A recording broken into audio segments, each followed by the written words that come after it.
avec le CAF.fr.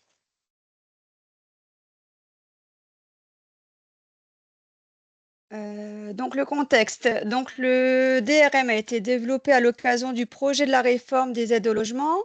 Donc il a été mis en production courant 2019 et ce dispositif de ressources mensuelles récupère donc les données de salaire, mais également des revenus de remplacement de l'ensemble de la population.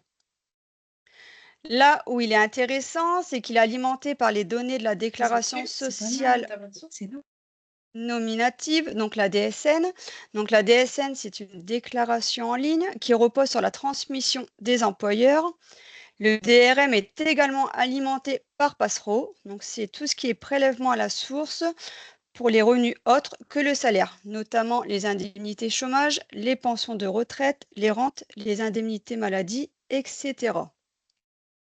Donc, les données du DRM sont donc bien sûr utilisées pour le calcul du RSA et de la prime d'activité dans le cadre des ressources trimestrielles des allocataires.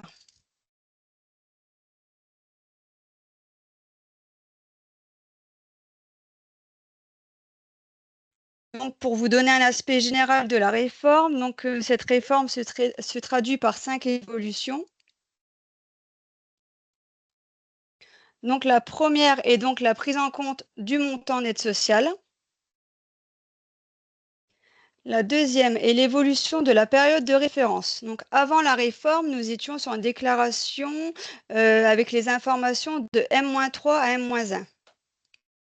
Et depuis la réforme, nous allons donc nous positionner en trimestre de référence de M-4 à M-2, du fait de l'alimentation du DRM. Donc, on le verra plus en détail tout à l'heure dans la présentation. Le troisième point concerne une mesure pour les bénéficiaires de RSA et uniquement au moment de la bascule, donc très important, donc qui est la mise en place d'une mesure compensatoire afin de minimiser le nombre de perdants suite au passage de cette nouvelle réforme. Quatrième évolution, donc nous avons le préaffichage des ressources récupérées et le maintien d'une partie déclarative pour les ressources non véhiculées par le DRM. Donc ça concerne les revenus TI, les pensions alimentaires, etc.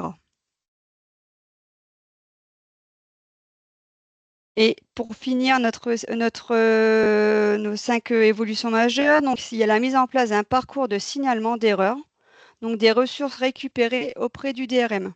Donc on donne donc la possibilité aux allocataires de se mettre en opposition par rapport aux remontées du DRM. Point essentiel, il est à noter que l'utilisation du DRM est donc obligatoire pour le calcul du droit au RSA ou de la prime d'activité.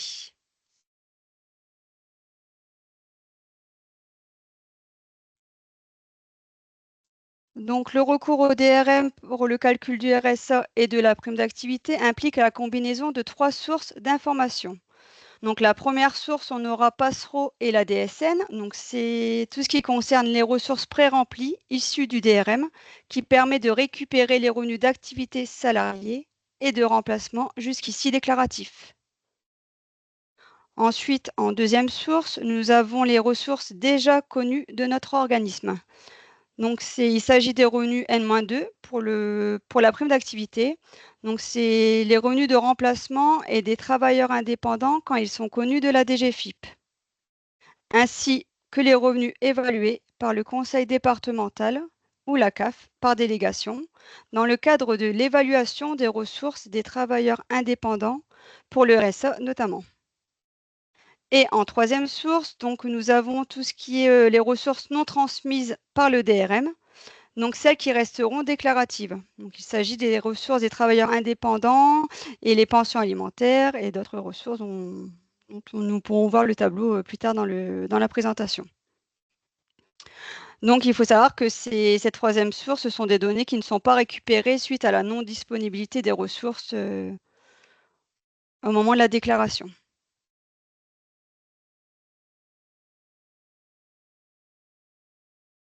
Alors, cette évolution s'accompagne de la création du montant net social, donc dans le but de faciliter la récupération des données à la source ainsi que la vérification des montants retenus.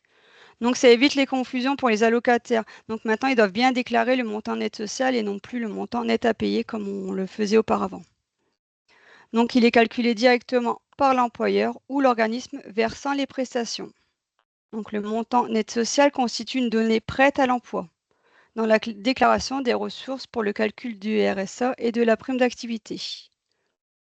Donc avant, on prenait le montant net à payer, il y avait des ajouts, des déductions à effectuer en fonction des primes, des éléments variables sur le bulletin de salaire. Donc maintenant, il n'y a plus ce souci de qu'est-ce que je rajoute, qu'est-ce que je déduis. Donc maintenant, on prend le montant net social qui est indiqué sur le bulletin de salaire.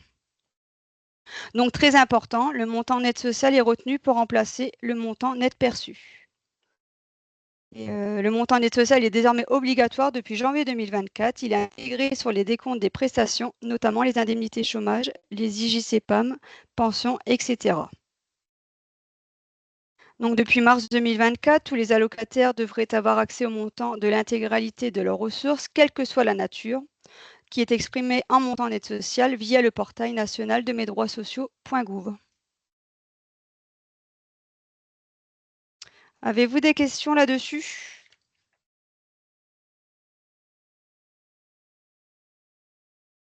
Avant qu'on passe sur les impacts de la réforme, sur les points que Tiffany vient d'évoquer, ça va? Moi, j'ai On va une peut-être petite question. Bonjour. Oui. Bonjour. Valérie Sarrazin, centre de formation. Donc, le salaire également qu'ils percevront en formation donc, de la région sera récupéré de la même Oui. façon? D'accord. C'était juste une petite précision. Merci. En fait, à partir du moment où les informations sont transmises à l'URSSAF, en fait, c'est comme ça que ça nous est après retransmis via le DRM. Très bien, merci. Alors, donc, on va passer aux impacts de la réforme. Donc, au niveau trimestrialité, Tiffany l'avait un petit peu déjà évoqué, ça change la règle de prise en compte des ressources pour l'usager.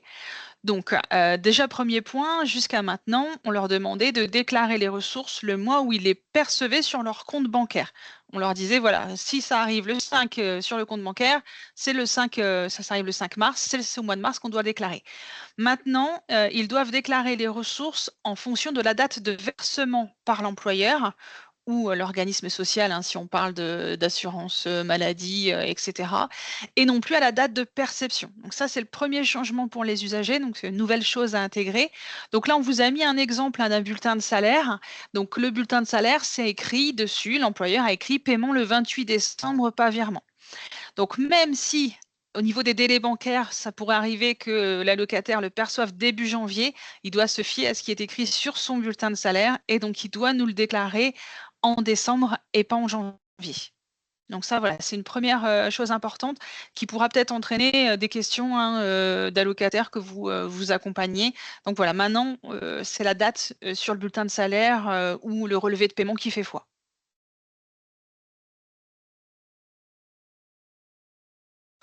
Donc, deuxième chose, au niveau donc, du changement de la période de référence, les modalités donc, des récupérations des ressources, c'est ce qu'on vient de voir, qui se font au DRM.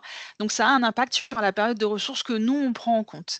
Alors, je suis désolée, pour nous, ça passait beaucoup mieux au niveau couleur. Là, dans le tableau, je vois que ça passe un peu moins bien. Donc, les ressources du mois précédent donc, ne sont pas disponibles dès le premier jour du mois M. Là, si on regarde, on était avant sur un trimestre décembre, janvier, février pour payer mars, avril, mai. Donc là, ce qui s'est passé au 1er mars, c'est qu'on a dû changer le trimestre, on va le voir juste après. Mais ce qu'il faut savoir, c'est que nous, on peut récupérer sur le mois de décembre les ressources de novembre, mais on ne visualisera cela que fin décembre. C'est pareil pour janvier, les ressources de décembre ne seront visualisées que fin janvier et les ressources de janvier ne pourront être visualisées que fin février. Donc on avait au début mars les revenus de février qui n'étaient pas disponibles pour calculer les droits. Donc suite à ça, on nous a donc informé qu'on allait changer les trimestres. Donc maintenant, comme les ressources... Ah, j'avais pas fini. Comme les ressources M-1 ne sont pas disponibles au premier jour du mois, on vieillit la période de référence, hein, ils ont appelé ça comme ça, pour calculer les droits au RSA et à la prime d'activité. Donc on n'est plus sur M-3, M-1, on est maintenant sur M-4, M-2. Donc là, ce qu'il faut voir, c'est que maintenant, les allocataires qui avaient leur trimestre mars, avril, mai, donc là au 1er mars, ils ont changé de période de référence. Quand ils ont eu à compléter leur déclaration trimestrielle, là, on leur a demandé de déclarer novembre, décembre, janvier. Donc on est passé à M-4, M-2, puisque en novembre, on est OK, on a bien récupéré les ressources du mois d'octobre et on peut voir celles de novembre, ainsi de suite pour décembre et janvier. Donc, avant la réforme, les allocataires devaient déclarer décembre, janvier, février pour calculer mars, avril. Maintenant, depuis le 1er mars, ils doivent déclarer les ressources de novembre, décembre, janvier pour calculer mars et avril. Donc, le mois de novembre, vous remarquerez qu'il est utilisé 2 fois. Compte tenu du décalage de la trimestrialité. Donc le mois de novembre, il avait servi à calculer les mois de décembre, janvier, février. Et là, il va aussi servir à calculer les ressources de mars, avril, mai. Donc, il faut savoir que là, sur des dossiers, on a des rappels ou des indus parce que parfois les allocataires n'avaient pas déclaré ce fameux montant net social. Et quand on a eu la remontée au DRM du salaire du mois de novembre, les allocataires ont validé puisque c'était pré-rempli, mais n'ont pas forcément fait attention qu'ils n'avaient pas déclaré ce montant-là. Donc, le système change leurs ressources du mois de novembre. Et s'ils avaient déclaré moins que ce qu'ils avaient eu, ça peut créer des indus. Donc, on leur envoie les courriers, hein, bien sûr, pour les informer, mais voilà, ça peut être des questions que vous pouvez avoir. On peut vous dire, je ne comprends pas, j'ai fait ma déclaration et finalement, on revient sur ce qu'on m'a déjà payé.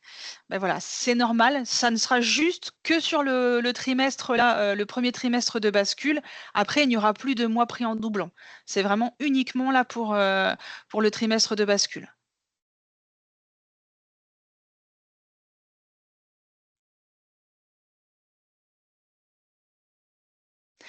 Donc là, au niveau de la réforme, hein, je vous l'ai dit, ça s'est mis en place le 1er mars. Par contre, ça ne s'est pas mis en place pour tous les allocataires. Là, au niveau des allocataires, ça se passe en 3 temps. Donc la bascule, elle est effective là au 1er mars pour les allocataires qui avaient des trimestres de droit mars, avril, mai. Au 1er avril, on va avoir encore une partie des dossiers qui vont donc être sur cette nouvelle trimestrialité. Donc, c'est ceux qui ont leur trimestre avril, mai, juin. Et les derniers vont basculer au 1er mai. Et donc, c'est ceux qui avaient les trimestres de droit mai, juin, juillet. Donc, vous avez encore certainement, hein, vous pourrez avoir des dossiers qui n'ont pas encore basculé, ça sera normal, hein, qui auront encore des trimestres M-3, M-1, mais à partir du 1er mai, vous n'en aurez plus. Tous les dossiers auront basculé automatiquement.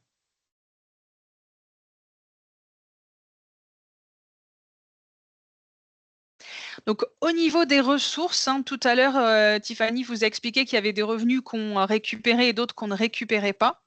Donc là, ce qu'il faut savoir, c'est que dans la partie pré-remplie qui remonte tout seul du DRM, si tout se passe bien sûr, on verra après qu'il y a des signalements, ça Giovanni va vous l'expliquer.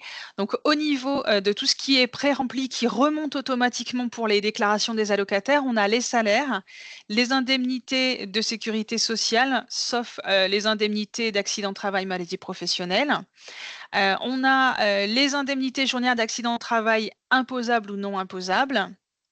On a le chômage, les pensions de retraite, d'invalidité, les pré-retraites, les autres revenus qui sont déclarés et les allocations journalières proches aidants.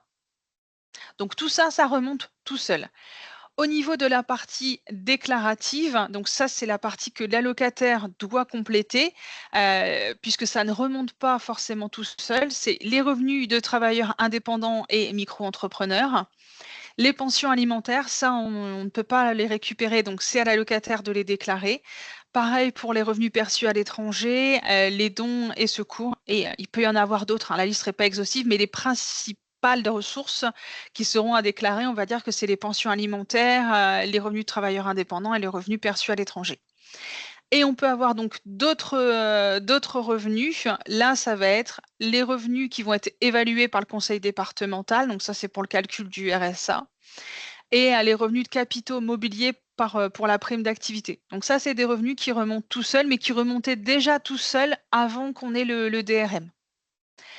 Et on vous met là un petit point important, c'est que pour les nouvelles demandes de RSA, donc pour les ouvertures de droit au RSA ou à la prime d'activité, qu'un allocataire fait en téléprocédure, donc sur le CAF.fr, eux, comme c'est des nouveaux allocataires au niveau de cette prestation-là, on ne peut pas récupérer leurs ressources au DRM. Donc, il n'y a pas de remontée, il n'y a pas de préaffichage.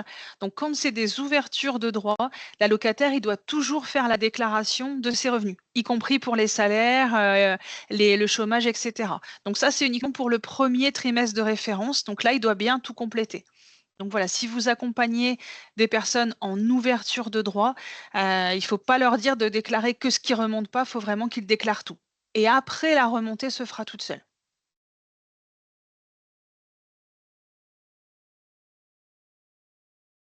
Donc au niveau des ressources donc préaffichées, comme on vous l'a marqué, hein, les ressources, elles vont être récupérées et préaffichées si la personne, elle est connue sur le dossier, si elle est présente au foyer à la date de la démarche. Donc, la date de la démarche, ça veut dire lorsqu'elle fait la déclaration trimestrielle, est-ce que la personne, elle est enregistrée sur le dossier? Et donc, il faut qu'elle soit connue au DRM et il faut qu'il y ait des ressources, bien sûr, à récupérer. Donc, on peut avoir des cas de figure, notamment pour des personnes qui se mettent en couple, où on n'aura pas forcément la remontée des ressources pour le conjoint, ou si c'est des arrivées d'enfants. Donc, dans ce cas de figure-là, l'allocataire, on lui demandera de déclarer les ressources de la personne qui arrive. Mais ça, c'est pareil, ce sera le cas juste pour un trimestre. Sur le courrier que maman a reçu. D'accord, oui, oui, c'est normal. Alors, je vous demande un instant, s'il vous plaît, merci. Alors, je pense que quelqu'un a... Voilà, le micro est coupé.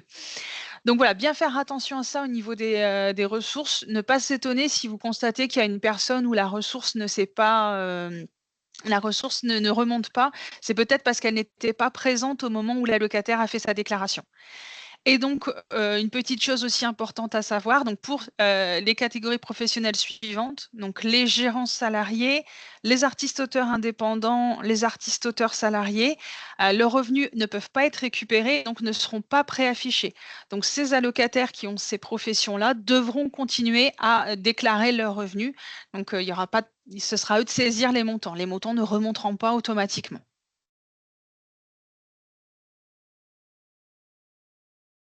Et donc, un petit point sur la déclaration trimestrielle papier. Normalement, vous ne devriez pas trop en rencontrer, mais c'est quelque chose qui peut encore exister. Donc, on a créé une déclaration trimestrielle de ressources complémentaires. Alors, je ne sais pas si vous voyez bien à l'écran, mais tout en haut, on a bien le complémentaire qui apparaît. Donc, ici, en fait, cette déclaration de ressources complémentaires, elle est simplifiée et en fait, elle permet à l'allocataire donc, qui est déjà abonné au DRM. Donc là, on est bien dans le cas où on n'est pas en ouverture de droit. On est sur un dossier qui tourne déjà. Le droit est ouvert depuis plusieurs mois. Donc, dans ce cas de figure-là, on lui demandera de déclarer les revenus qui ne peuvent pas être récupérés au DRM.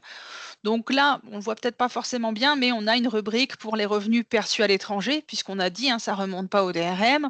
On a les chiffres d'affaires pour les travailleurs indépendants, les aides et secours réguliers et d'autres ressources qui pourraient ne pas être répertoriées, hein, au niveau du DRM, l'argent placé aussi, hein, puisqu'on demande de déclarer l'argent placé pour le RSA. Donc tout ça, ça fera partie d'une déclaration complémentaire papier. Et bien sûr, ce sera aussi une partie qu'ils pourront faire, hein, sur CAF.fr. Giovanni va vous le montrer avec des petites vidéos. Et par contre, il y aura donc une déclaration trimestrielle complète. Donc là, ils ont distingué complémentaire et complète. Donc là, ce sera une déclaration papier classique, habituelle que vous connaissez.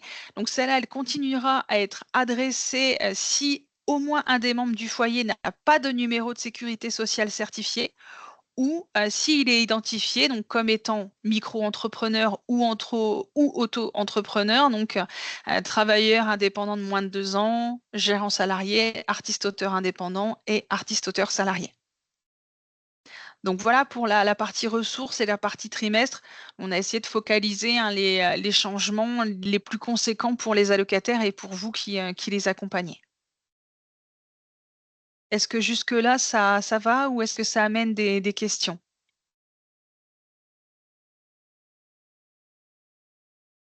Non, ça vous paraît tous clair?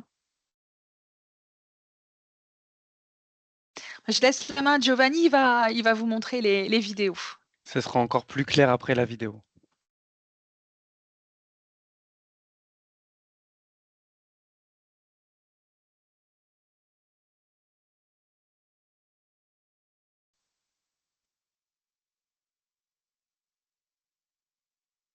Est-ce que tout le monde voit mon écran?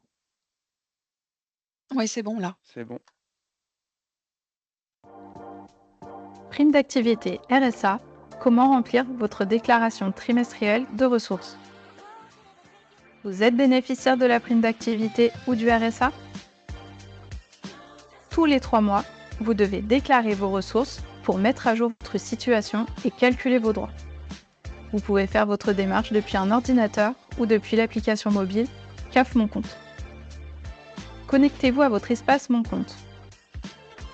En haut de la page, cliquez sur la notification Mes alertes, vous invitant à renseigner vos ressources.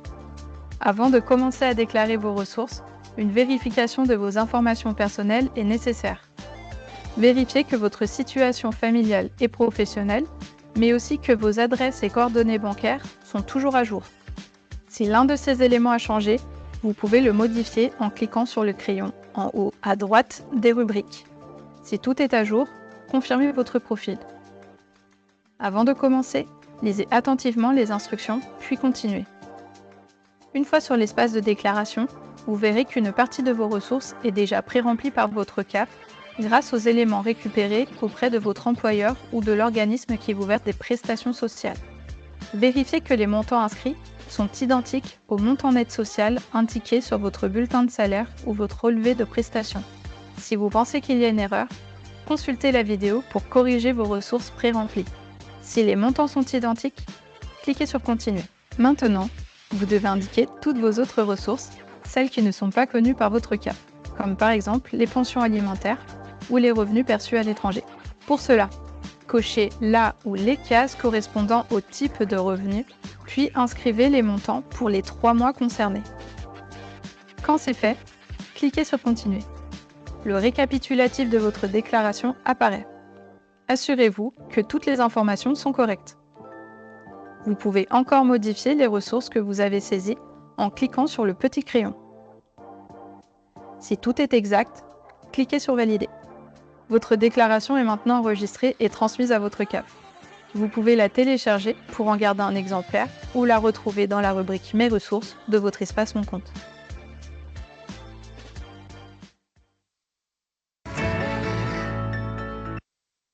Là, on a vu comment remplir la déclaration trimestrielle. Je rappelle que les 2 vidéos, elles sont disponibles sur le caf.fr. Prime Et là, on va voir comment la corriger. d'activité RSA, comment corriger les ressources pré-remplies dans votre déclaration trimestrielle de ressources. Désormais, une partie de vos ressources est déjà pré-remplie par votre CAF grâce aux éléments récupérés auprès de votre employeur ou de l'organisme qui vous verse des prestations sociales. Vérifiez que les montants inscrits sont identiques au montant net social indiqué sur votre bulletin de salaire ou votre relevé de prestations. Si vous constatez une erreur dans les montants pré-remplis dans votre déclaration trimestrielle de ressources, laissez-vous guider. Vous pouvez nous le signaler directement depuis votre démarche en ligne. Avant de continuer, lisez attentivement les instructions, puis cliquez sur Commencer. À savoir, votre demande de correction fera l'objet d'une vérification systématique. En attendant, vos modifications seront prises en compte dans le calcul de vos droits. Cliquez sur le type de ressources à modifier, à ajouter ou à supprimer. Sélectionnez l'employeur ou l'organisme pour lequel vous souhaitez modifier le montant. Vous pouvez également en ajouter un en cliquant sur « Ajouter un employeur » ou « Ajouter un organisme ». Cliquez sur « Modifier les ressources » pour corriger vos montants ou cliquez sur « Supprimer l'employeur ou l'organisme » s'il ne vous a pas versé de ressources pour le mois concerné. Choisissez les mois à corriger, puis cliquez sur « Valider ». Inscrivez pour chaque mois le bon montant net social. Vous devez alors nous transmettre un document justificatif, comme un bulletin de salaire ou un relevé de prestations. Pour cela, cliquez sur « Ajouter un document ». Précisez en commentaire la raison de votre correction pour faciliter sa vérification. Une fenêtre de confirmation s'ouvre. Vérifiez que toutes les modifications apportées sont correctes. Si c'est le cas, cliquez sur « Confirmer ». Attention, une fois confirmé, vous ne pouvez plus modifier ces montants. Vos corrections sont maintenant enregistrées et transmises à votre CAF. Le récapitulatif de vos corrections apparaît. Cliquez sur « Continuer » pour reprendre votre déclaration trimestrielle de ressources là où vous l'aviez arrêtée. Les ressources corrigées figurent maintenant dans votre démarche en ligne. Si vous souhaitez signaler une autre erreur, recommencez ces étapes après avoir cliqué sur « Signaler une erreur ». N'oubliez pas de compléter toutes vos ressources et d'aller au bout de votre déclaration pour la valider. Après vérification, si votre correction n'est pas justifiée, vos droits sont recalculés avec la ressource pré-remplie. Dans ce cas, vous pourriez devoir rembourser le montant de votre aide perçue à tort. Si votre correction est acceptée, l'estimation de vos droits restera la même.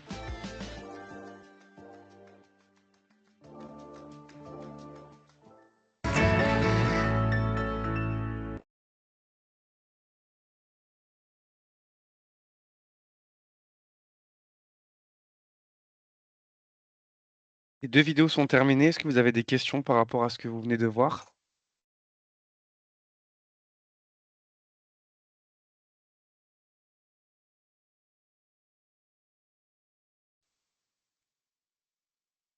Oui, Elsa?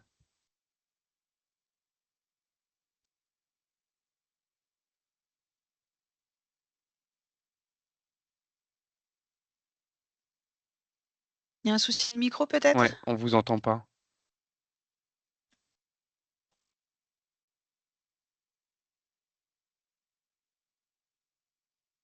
Alors, peut-être l'écrire si, si ça ne remonte pas. Sinon, vous pouvez normalement, ouvrir vos micros pour, poser vos questions.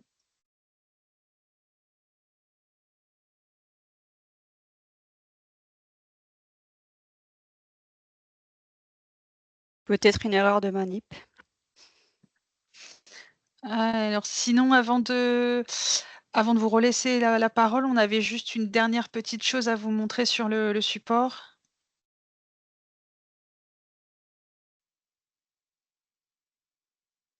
Sinon, n'hésitez pas à les écrire, vos questions, si vous avez un souci de micro.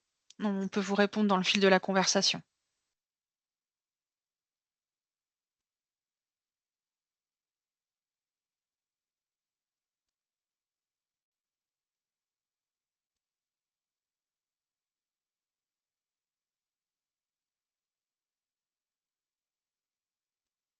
Pour, répondre à la question, de Christelle, ce sera toujours également si ce sont des ressources qui sont perçues, envoyées pardon sur le mois comme, Sophie l'a indiqué tout à l'heure, c'est à indiquer au mois de paiement.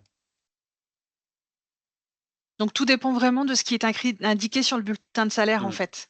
Ça dépend comment l'employeur le met. Si effectivement il écrit 28 décembre et que c'est payé, ça arrive le 28 décembre, bon, bah, au final, la date de paiement et la date de perception sont la même. Mais nous, ce qui fera foi, entre guillemets, et au niveau du DRM aussi, ce qui fera foi, c'est la date où l'employeur a dit avoir fait le paiement, en fait. Il y a d'autres questions? Est-ce que vous m'entendez? On Oui. vous entend, oui. Oui, on vous entend. Merci. Non, c'est à nouveau Elsa, oui. Ma collègue est venue au secours. Moi, j'avais une question par rapport aux personnes qui vont continuer, alors c'est à la marge, mais qui vont continuer à déclarer en version papier. Vous nous avez présenté l'attestation simplifiée. Oui.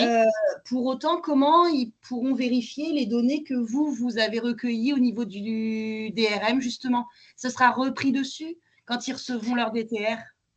Alors non, la DTR, c'est vraiment une DTR complète, mais ils ont accès sur, le site impôts.gouv.fr à toutes les ressources que nous, on récupère déjà pour l'aide au logement et là, ça va être la même chose pour le RSA et la prime d'activité.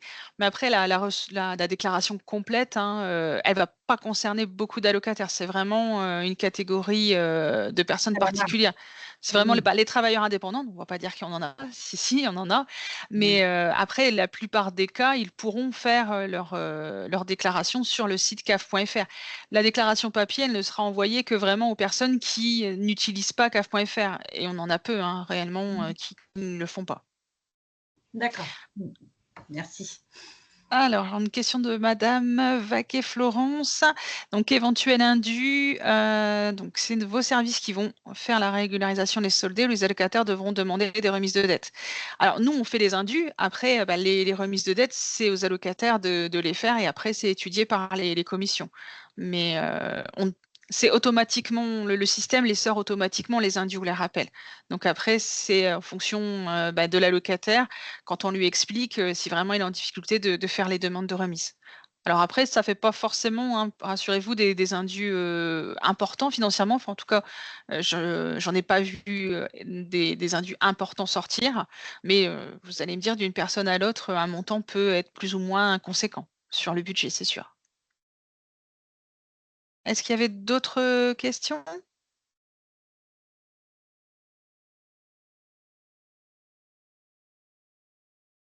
Giovanni, je te laisse présenter la dernière diapo. Alors, au niveau de la procédure qui se fait donc en 2 temps, la première étape de la DTR, de la déclaration, donc c'est la validation et la modification des ressources par l'allocataire, comme on l'a vu dans la vidéo. Ensuite, on nous affiche les ressources acquises au DRM. Le préaffichage est indiqué sur la déclaration trimestrielle et l'allocataire peut valider, modifier ou ajouter des ressources. Il y a une petite astérix, vous constatez une erreur et vous pouvez rajouter les ressources. Et dans un deuxième temps, vous avez l'étape déclarative avec les ressources non récupérées par la DGFiP pour commencer, donc les chiffres d'affaires, pensions alimentaires, les revenus perçus à l'étranger par exemple. Donc pas de préaffichage dans la déclaration trimestrielle. L'allocataire complète sa déclaration pour les ressources manquantes. Et en ce qui concerne les ressources acquises par la DGFiP, vous aurez un préaffichage sur la déclaration trimestrielle qui est non modifiable.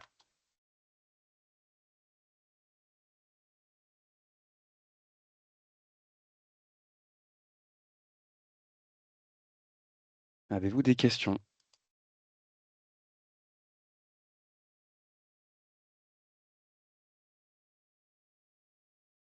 Oui, bonjour. Oui. Main levée. Christelle Feufer du département de la Somme. Je reviens sur ma question par rapport au mois où doit être déclaré en fait le revenu. Donc pour tout ce qui est pré-rempli issu du DRM, j'ai bien compris que c'était le mois où l'employeur faisait le versement.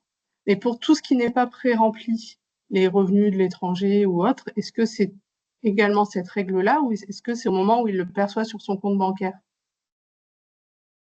Alors, on va vérifier, mais pour moi, c'est la même règle C'est la pour même règle qui tout, s'applique. C'est pour tous les revenus. D'accord, parce pour que les j'avais multiples compris, revenus. une autre règle là, donc c'est pour ça que je me permets d'insister pour savoir. Non, mais il faut que ce soit clair, effectivement. Mais non, c'est bien les ressources. Alors, je ne sais pas si on peut se remettre sur la diapo 9. Je ne sais pas si c'est Giovanni ou Tiffany qui a le contrôle, mais C'est c'est Tiffany. bien J'arrive, écrit. je suis Les... c'est bien sur le écrit les revenu, ressources ouais, prises en compte, versement. donc correspondent à la date de versement. Alors, ils ont mis par l'employeur ou l'organisme social. Donc, c'est vraiment pour tout revenu perçu par l'allocataire. Ok, DRM ou pas DRM? Ouais. Ok, merci.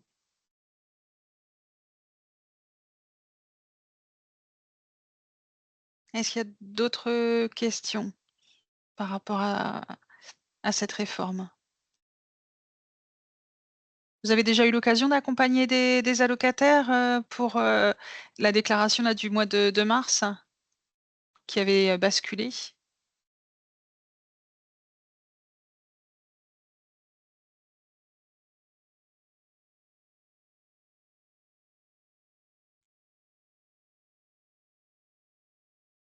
On a un pouce. On a des réponses, donc non, pas encore. D'accord.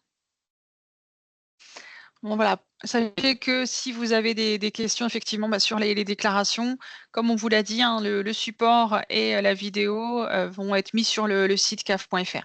Donc, en espérant que ça vous aide. Il y a aussi des tutos hein, sur le caf.fr pour aider à compléter, en plus de la vidéo que Giovanni vous a montré.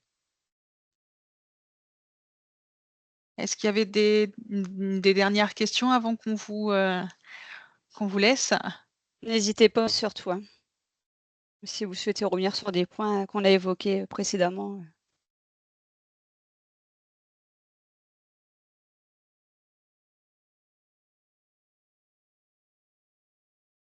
Non, pas de questions. C'est qu'on a été clair alors. Pour les personnes qui ont eu à accompagner les usagers dans leur déclaration, est-ce que vous avez rencontré des difficultés pour cette première déclaration ou pas du tout?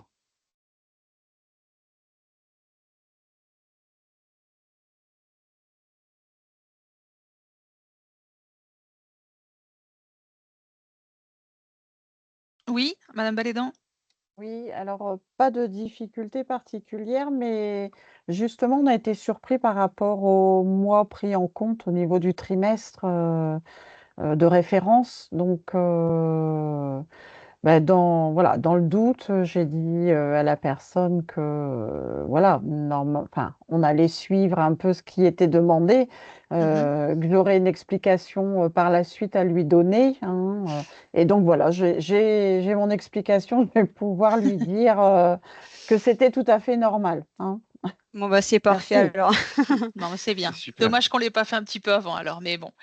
On va dire que pour ceux qui basculent en avril et en mai, vous serez tous opérationnels au moins. Oui, c'est ça. Oui. Alors, Madame Descamps, une question aussi? Oui, bonjour. J'ai loupé les quelques premières minutes de la présentation. Donc peut-être que vous l'avez dit et j'ai pas entendu, je suis désolée. Donc j'ai bien compris, au 1er mars, les ressources prises en compte, c'est novembre, décembre, janvier. Et Oui. c'est pour calculer les droits de mars, avril, mai ou avril, mai, juin? Mars, avril, mai. D'accord, ok. Mars, En avril, fait, mai. on a vraiment décalé la période de référence. On est passé de M-3, M-1 à M-4, M-2. Donc Ok, effectivement, là, tous les allocataires qui ont basculé en mars, c'est novembre, décembre, janvier. Ceux qui vont basculer en avril, ce sera décembre, janvier, février. En fait, il y a un mois tampon maintenant. C'est vrai qu'on ne l'a pas forcément oui, ça j'ai indiqué, mais il y compris. a c'est ça, il y a un mois tampon. Et en mai, donc, ils déclareront janvier, février, mars. Et avril sera le fameux mois tampon. Ok. Mais du coup, ils font leur DTR début mars et, Mhm. et ils vont percevoir début avril. Oui, ce c'est les droits du mois de mars payés en C'est avril. ça. Oui, ça, Ouais, ça ne c'est ça. change pas. On paye toujours à Ok, terme, très tout bien. à fait. C'est Merci. uniquement le trimestre de référence qui va être modifié, la prise en D'accord. compte. Pour le diapo, oui, il va être disponible sur le caf.fr, hein, alors on n'a pas les délais, mais ça devrait être disponible assez rapidement, hein, ce diapo qu'on vous a présenté. Je vois qu'il y avait une question. Est-ce qu'il y avait d'autres choses, d'autres points que vous vouliez qu'on revoie?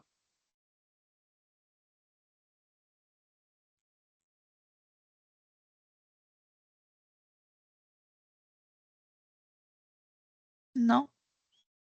On va vous souhaiter une bonne journée, un bon week-end en avance. Merci à tous pour votre écoute. Merci, une bonne journée. Merci. Merci Bonne à journée. vous. Bonne fin de journée à tous. Merci. Au revoir. Merci, bonne fin de journée. Au Au revoir. revoir.